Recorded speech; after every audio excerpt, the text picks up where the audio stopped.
नमस्कार, मी इंजिनियर शेतकरी केदार पवार. मी लास्ट वीकमध्ये इथं दोडक्याच्या बिया पेरल्या होत्या. त्या आता जर्मिनेट झाल्या आहेत. इथं पण बघू शकताय तुम्ही.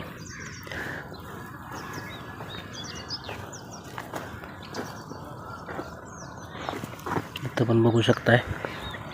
आणि त्याच्या आधी 15-20 दिवस मी लावलेल्या दोडक्याचा वेल आता आधार घेऊन शेवग्यावर चढेल थोड्याच दिवसात. इथे देखील बघू शकताय तुम्ही, दोडक्याच्या वेलानं शेवग्याला धरलेला आहे.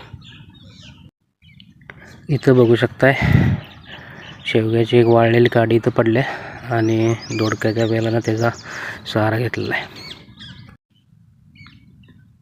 आणि या दोडक्याच्या वेलाला फ्लावरिंग पण स्टार्ट झालेलं आहे.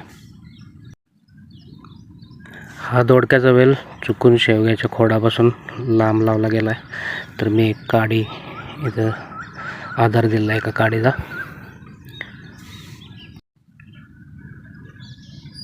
आणि याला देखील फ्लावरिंग स्टार्ट झालेलं आहे.